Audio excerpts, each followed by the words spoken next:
Hello everyone. इस video पर बात करने वाला हूँ छत्तीसगढ़ बोर्ड मिशन उत्कर्ष 2025 मासिक परीक्षा माह अगस्त कक्षा 12वीं विषय जीव विज्ञान बायोलॉजी का आंसर इस वीडियो पर डिस्कस करने वाला हूँ। तो स्टूडेंट वीडियो को लाइक शेयर और यूट्यूब चैनल को सब्सक्राइब कर ले। इसका पीडीएफ टेलीग्राम पर मिलेगा, लिंक डिस्क्रिप्शन पर, तो जाकर टेलीग्राम ग्रुप को ज्वाइन कर ले। निर्देश सभी प्रश्न हल अनिवार्य है। पहले खंड पर दिया गया सही विकल्प चुनकर लिखिए। वर्णांधता में रोगी नहीं पहचान पाता है काला तथा पीला रंग, लाल तथा हरा रंग, नीला तथा हरा रंग, नीला तथा पीला रंग। तो इसका आंसर आ जाएगा आपका लाल तथा हरा रंग। ऑप्शन बाई इसका राइट आंसर होगा। पनेट वर्ग आरेख को किस वैज्ञानिक ने विकसित किया था? मेंडल, वॉटसन एवं सटन ने, रेजिनॉल्ड ने, बाबेरी ने। तो इसका आंसर आ जाएगा आपका रेजिनॉल्ड ने। न्यूक्लियोसाइड न्यूक्लियोटाइड से भिन्न होता है क्योंकि इसमें नहीं होता है फॉस्फेट, शर्करा, नाइट्रोजनी क्षारक, फॉस्फेट एवं शर्करा। तो इसका आंसर आएगा आपका फॉस्फेट। फिर है आपका अगला प्रश्न, उस रोग का नाम बताइए जिसमें चोट लगने पर रक्त का स्त्राव नहीं रुक पाता है। तो इसका आंसर आएगा हीमोफीलिया। पुष्प को खिलने से पूर्व पराग कोषों का हटा दिया जाना क्या कहलाता है? इसे कहते हैं विपुंसन, एमॉस्कुलेशन कहते हैं।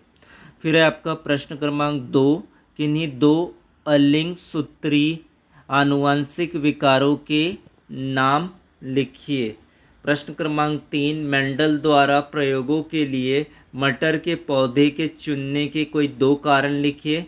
एक द्विरज्जुक डीएनए में 20% एडेनिन है, तो डीएनए में मिलने वाले साइटोसिन की प्रतिशत मात्रा की गणना कीजिए। असुगुणिता क्या है? प्रश्न क्रमांक 5, एक श्रृंखला संभारण एवं श्रृंखला समापन कोडॉन का नाम लिखिए। लैकोपेरॉन के विभिन्न घटकों के केवल नाम लिखिए। समयुग्मजी और विषम युग्मजी में कोई 3 अंतर लिखिए। फिर प्रश्न क्रमांक 9, एक सामान्य पुरुष तथा एक वर्णांध वाहक स्त्री के विवाह द्वारा उत्पन्न संतानों की वंशागति कैसी होगी? केवल आरेख द्वारा समझाइए। फिर आपको दिया गया डाउन सिंड्रोम क्या है? इस सिंड्रोम के कोई 2 लक्षण लिखे। What is Down syndrome? Write any 2 symptom of this syndrome. DNA अंगुली छापी क्या है? इसके उपयोग पर प्रकाश डालिए। What is a DNA fingerprinting? Throw light on its utility. DNA प्रतिकृतिकरण क्या है? इसकी अर्धसंरक्षी विधि को संक्षिप्त में समझाइए। What is a DNA replication? Explain in short in a semi-conservative method. अब इसके आंसर्स देखते हैं, किसका आंसर क्या होगा। खंड अ सही विकल्प चुनकर लिखिए। वर्णांता में रोगी नहीं पहचान पाता है लाल तथा हरा रंग, red and green colour. Punnett वर्ग आरेख को किस वैज्ञानिक ने विकसित किया था? Which scientist develop the Punnett square diagram? Reginald ने। न्यूक्लियोसाइड न्यूक्लियोटाइड से भिन्न होता है क्योंकि इसमें नहीं होता है फॉस्फेट। फिर आपका आ जाएगा अति लघु उत्तरीय प्रश्न, उस रोग का नाम बताइए जिसमें चोट लगने पर रक्त का स्त्राव नहीं रुक पाता है। तो इसका आंसर आएगा हीमोफीलिया। पुष्प के खिलने से पूर्व पराग कोषों का हटा दिया जाना क्या कहलाता है? विपुंसन, एमॉस्कुलेशन कहते हैं। फिर है आपका अगला प्रश्न, यहाँ पर किन्हीं 2 अलिंग सूत्री आनुवंशिक विकारों के नाम लिखिए। तो इसका आंसर आएगा डाउन सिंड्रोम, जिसमें 21वें गुणसूत्र में ट्राइसोमी बन जाती, त्रिसूत्रता हो जाती है। दात्र कोशिका अरक्तता यानी कि सिकल सेल एनीमिया 2 आपका genetic disorder, autosomal Down syndrome, trisomy of chromosome 21 and sickle cell anaemia. Mendel द्वारा प्रयोगों के लिए मटर के पौधों के चुनने के कोई 2 कारण लिखिए। Why did Mendel choose the P plant for the experiment? Right any 2 reason. मटर का जो पौधा होता है एक वर्षीय पादप होता है, अतः कम समय में अनेक पीढ़ियों का अध्ययन किया जा सकता है। इसमें अनेक स्पष्ट और परस्पर विरोधी लक्षण जैसे लंबा बौना, गोल झुर्रीदार उपस्थित होते हैं। फिर है आपका एक द्विरज्जुक डीएनए में 20% एडेनिन है, तो डीएनए में मिलने वाले साइटोसिन की प्रतिशत मात्रा ज्ञात करना है। तो इरविन चारग्राफ नियम के अनुसार एडेनिन थाइमिन से जुड़ता है, ग्वानोसिन साइटोसिन से जुड़ता है। यहाँ पर एडेनिन 20% दिया है तो थाइमिन 20%। एडेनिन प्लस थाइमिन मिलाकर आपका 40% हो जाता है। एडेनिन प्लस थाइमिन मिलाकर आपके 40%, तो शेष आपका ग्वानोसिन प्लस साइटोसिन यानी कि 100% माइनस 40% यानी कि आपका जाएगा 60%। चूँकि आपका क्या होता है, ग्वानोसिन जुड़ता है आपके ट्रिपल बॉन्ड से साइटोसिन से, इसलिए साइटोसिन की जो मात्रा होगी 60%/2 यानी कि 30% इसका आंसर होगा। फिर असुगुणिता किसे कहते हैं? कोशिका विभाजन के दौरान क्रोमेटिड के विगलन न हो पाने के कारण गुणसूत्रों की संख्या में 1 या 2 की कमी या अधिकता हो जाना असुगुणिता कहलाता है। उसके बाद है एक श्रृंखला संभारण और श्रृंखला समापन कोडॉन का नाम लिखिए। Right the names of a chain initiation codon, a chain termination codon. तो इसका आएगा श्रृंखला प्रारंभ कोडॉन है AUG, श्रृंखला समापन कोडॉन है UAA या फिर UAG UGA। उसके बाद है प्रश्न क्रमांक 7, लैकोपेरॉन के विभिन्न घटकों के केवल नाम लिखिए। तो यहाँ पर लैकोपेरॉन के घटक है नियामक जीन स्मॉल आई, फिर है प्रमोटर P, ऑपरेटर O और संरचनात्मक जीन यहाँ पर आएगा ZYA। The component of lac operon are regulator gene I, promoter P, operator O, structure gene ZYA। समयुग्मजी और विषमयुग्मजी में कोई 3 अंतर लिखिए। Write any 3 difference between homozygous and heterozygous. समयुग्मजी क्या होता है? इसमें एक लक्षण के लिए 2 युग्म विकल्पी एलील्स समान होते हैं। इसमें एक लक्षण के लिए दोनों युग्म विकल्पी असमान होते हैं। यह केवल एक ही प्रकार के युग्मक उत्पन्न करता है या 2 अलग अलग प्रकार के युग्मक उत्पन्न करता है।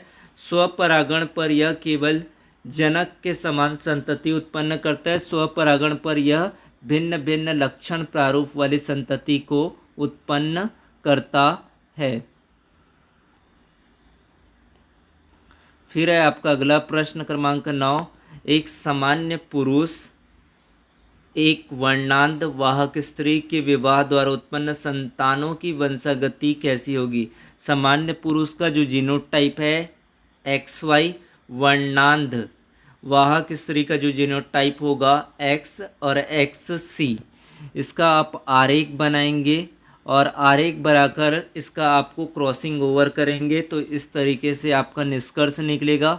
पुत्रियां 50% सामान्य और 50% वाहक होगी, जबकि पुरुष की बात करेंगे यानी कि पुत्र श्रेणी की बात करेंगे तो 50% सामान्य और 50% यहाँ पर वर्णांध होंगे। तो यहाँ पर आप क्रॉसिंग ओवर करके देख सकते हैं, इस तरीके से आपका रहने वाला है।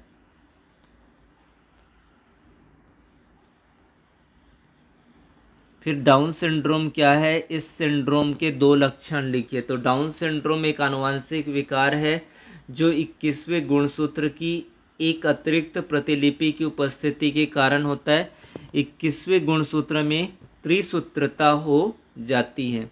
इसकी लक्षण की बात करें तो छोटा कद और चपटा चेहरा होता है, मानसिक मंदता और शारीरिक विकास में देरी होता है। Down syndrome it is a genetic disorder caused by presence of an extra copy of chromosome 21, trisomy of the 21 chromosome. Symptoms short statures and flatten facial profile, intellectual disability and delayed physical growth. उसके बाद है आपका अगला प्रश्न, DNA अंगुली छाप क्या है, इसकी उपयोगिता पर प्रकाश डालिए। What is a DNA fingerprinting through light on it utility. DNA अंगुली छाप यह एक ऐसी तकनीक है जिसके द्वारा किसी व्यक्ति के डीएनए में न्यूक्लियोटाइड के विशिष्ट अनुक्रमों की पहचान की जाती है। प्रत्येक व्यक्ति का डीएनए अनुक्रम अद्वितीय होता है, जिसके कारण इसे पहचान के लिए उपयोग में किया जा सकता है। उपयोगिता की बात करेंगे तो अपराध विज्ञान में अपराधियों की पहचान करने के लिए अपराध स्थल से मिले रक्त, बाल या वीर्य के नमूने का उपयोग किया जाता है।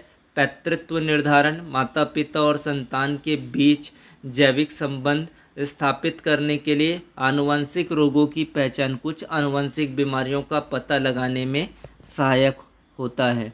इस तरीके से आप डीएनए फिंगरप्रिंटिंग को बता सकते हैं।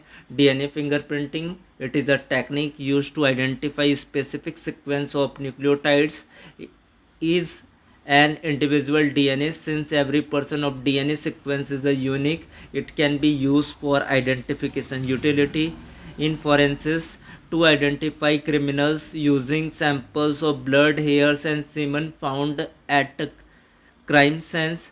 Paternity testing, it establishes biological relationship between parents and children.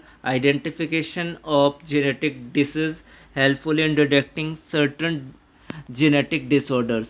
DNA प्रतिकृतिकरण क्या है, इसकी अर्धसंरक्षी विधि को संक्षिप्त में समझाइए। तो डीएनए प्रतिकृतिकरण क्या होता है, तो यह जैविक प्रक्रिया होता है जिसमें डीएनए अपनी स्वयं की एक सटीक प्रतिलिपि बनाता है। अर्धसंरक्षी विधि की बात करें तो इस विधि में डीएनए का द्विकुंडलन खुलता है और इसके दोनों रज्जुक स्ट्रैंड टेम्पलेट के रूप में कार्य करते हैं।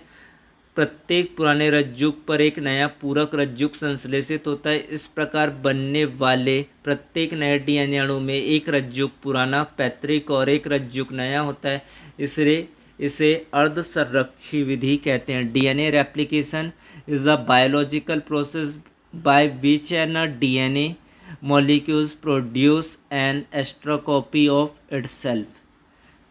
Semi-conservative method. In this method, the DNA double helix unwinds and both of its strand act a template. A new complementary strand is synthesized on each old strand. Thus, every newly formed DNA molecules consist of one old parental strand and one new strand, which is why it is called semi-conservative. Thanks to watch, like and share and subscribe to channel. Thank you.